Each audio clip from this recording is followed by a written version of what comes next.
You know, I get asked a lot about narrative attacks in insurance, and let me sort of come clean. As a cybersecurity expert, I will admit I do not understand the insurance industry, nor does anyone, I think. So the problem in that sector is that it's so easy to toss out a narrative that kind of plays to the complexity of policies and premiums and terms and you name it, that I don't think you can really underestimate the problems that a complex industry creates. That threat vector plays off of not just the complexity, but again, admittedly, the innocence that most techies like myself, cybersecurity teams have when you're asked about insurance. Now, cyber insurance has caused us to become students of this. I've done a lot of writing, I've done a lot of research in this, and as I dig deeper, sadly, I realize that I feel like the more I learn, the more I don't understand about the insurance industry. So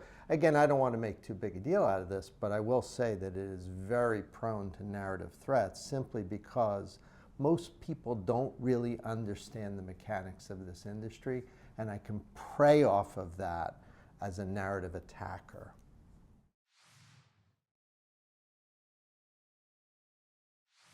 So the problem the insurance industry has when it comes to narrative attacks is really all they sell is trust. They don't manufacture anything, they don't produce cars, they don't build widgets.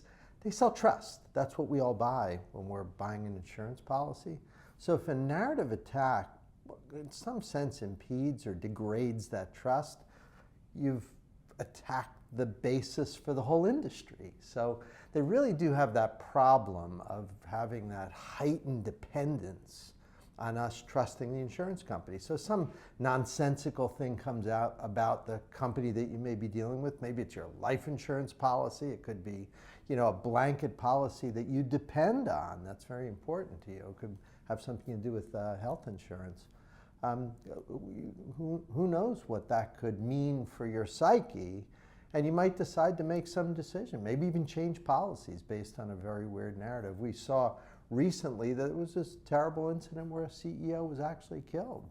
And I'm sure that narratives played a role in that whole sort of planning and the execution of that, that whole sort of plan. I mean, I'm sure that narratives were a big part of that. So the insurance industry is very prone simply because they're so dependent on us trusting the insurance company.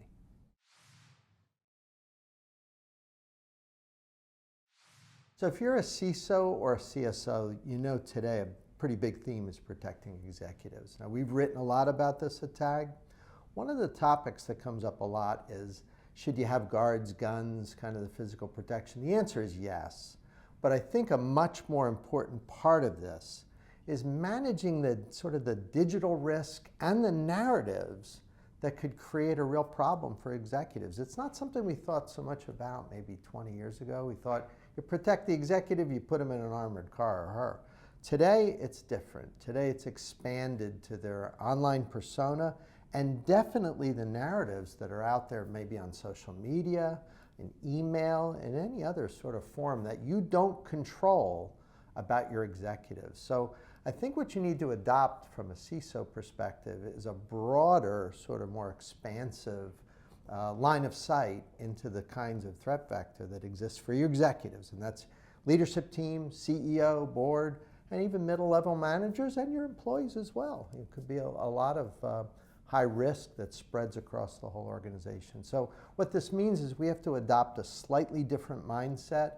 It's got to shift from tangible threat to more virtual threat, and the virtual threat is around narrative, digital risk, online persona, things like that, that haven't traditionally been in your purview because we don't control what's said on social media.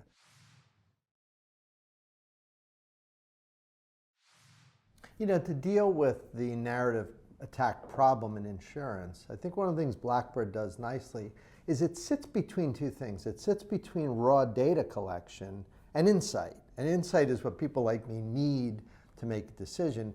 And the word that's used is intelligence, right? It's this narrative intelligence. It's a layer that sits between all the stuff that's out there. And if you spend 10 minutes on social media, you get a sense of the range of reasonable and unreasonable stuff that's there. And again, ultimately, it's not intelligence I want as a manager. I have to have insight. I have to be able to prioritize and decide what to do.